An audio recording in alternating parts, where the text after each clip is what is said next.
Zelensky ने NATO को बताया बेबस और लाचार। यूक्रेन रूस का युद्ध बना नाटो के लिए मुसीबत। नो फ्लाई जोन की मांग की अपील को किया खारिज। यूक्रेन और रूस युद्ध के हाल से आज कोई भी बेखबर नहीं है। पूरी दुनिया जानती है कि यूक्रेनी राष्ट्रपति व्लादिमीर ज़ेलेंस्की हिम्मत के साथ रूस का सामना तो कर रहे हैं, लेकिन उन्हें मदद की भी जरूरत है। लेकिन ज़ेलेंस्की ने कुछ ऐसा कह दिया है कि सुनने वाले चौंक गए हैं। ज़ेलेंस्की ने कहा कि वो एक बेबस और लाचार संगठन है। उन्होंने कहा, जिनके पास हमसे कई गुना ज्यादा शक्तिशाली हथियार हैं, फिर भी वो अंदर से कमजोर और असुरक्षित हैं। ये मेरी खुद की धारणा है। ऐसा क्या हुआ जो यूक्रेन के राष्ट्रपति ने विश्व की शक्तिशाली सैन्य संगठन के लिए ऐसा बोल दिया?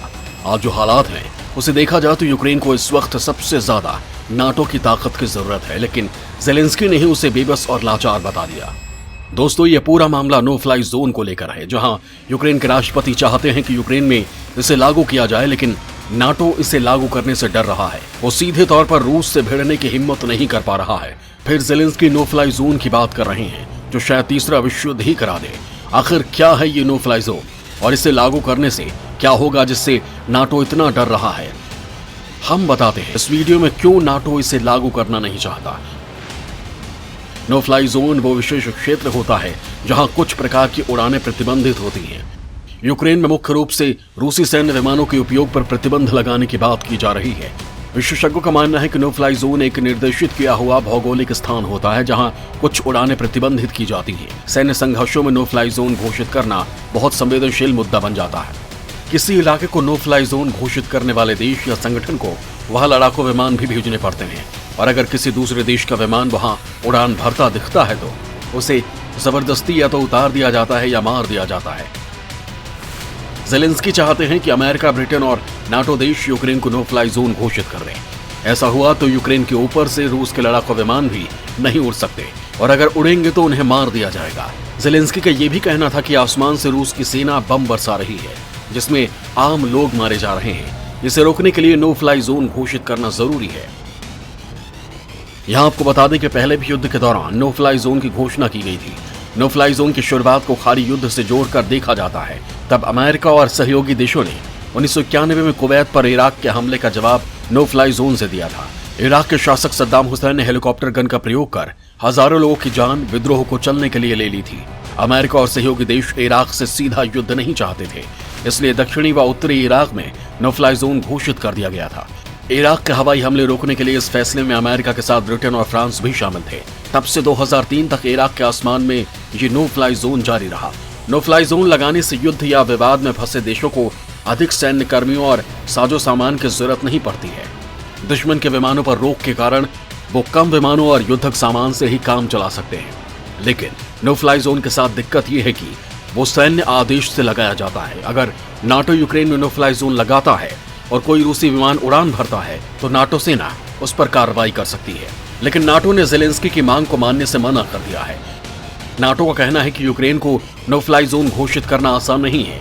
इसके लिए रूसी हवाई सुरक्षा को नष्ट करने की आवश्यकता होगी। यूक्रेन को नो फ्लाई जोन घोषित करने का मतलब है रूस से सीधा टकराव। अगर अमेरिका, ब्रिटेन या नाटो देश यूक्रेन को नो फ्लाई जोन घोषित कर देते तो उन्हें यूक्रेन के आसमान की निगरानी के लिए अपने लड़ाकू विमान भेजने पड़ेंगे। नाटो के महासचिव जेंस स्टोल्टेनबर्ग ने कहा था कि अगर हम ऐसा करते हैं तो इससे पूरे यूरोप में युद्ध होने का खतरा है।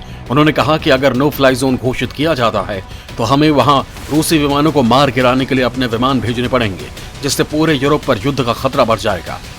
अमेरिका के सेक्रेटरी ऑफ स्टेट ने भी कहा था कि हम कोई टकराव नहीं चाहते। उनका कहना है कि नो फ्लाई जोन के लागू होते ही तीसरे विश्व युद्ध छिड़ जाएगा, जो स्थिति इतनी भयानक होगी कि संभाले से भी नहीं संभल पाएगी। यूक्रेनी राष्ट्रपति की इस मांग का रूसी राष्ट्रपति व्लादिमीर पुतिन ने सख्त विरोध किया है। उन्होंने कहा कि कोई भी देश अगर यूक्रेन पर नो फ्लाई जोन लागू करता है तो उसे यूक्रेन के युद्ध में शामिल माना जाएगा। पुतिन ने कहा कि किसी देश या संगठन द्वारा इस दिशा में उठाए गए कदम को रूसी हितों के खिलाफ माना जाएगा। उन्होंने कहा कि इस दिशा में किसी भी उठाए गए कदम को हम मानेंगे कि वो उस देश में एक सशस्त्र विद्रोह में शामिल हो रहा है। अगर नाटो रूसी एयरक्राफ्ट और हथियारों को लक्ष्य बनाती है तो इससे युद्ध के और भीषण होने की आशंका बढ़ जाएगी।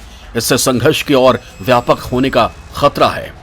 नो फ्लाई जोन को लेकर स्थिति गंभीर हो गई है। एक तरफ ज़ेलेंस्की हैं जो ये चाहते हैं कि नो फ्लाई जोन के लागू होने से उनके देश के लोगों की जान बच जाएगी।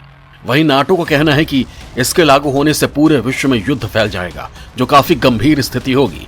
ऐसी स्थिति में विशेषज्ञों का कहना है कि यूक्रेनी राष्ट्रपति की नो फ्लाई जोन की मांग के पीछे सबसे बड़ा कारण नागरिकों की सुरक्षा है। उन्होंने खुद इसके लिए मानवता का हवाला भी दिया है। ये सही भी है, लेकिन युद्ध के समय ये नियम शिथिल पड़ जाते हैं। रूस ने यूक्रेनी राष्ट्रपति के इस मांग का कड़ा विरोध किया है।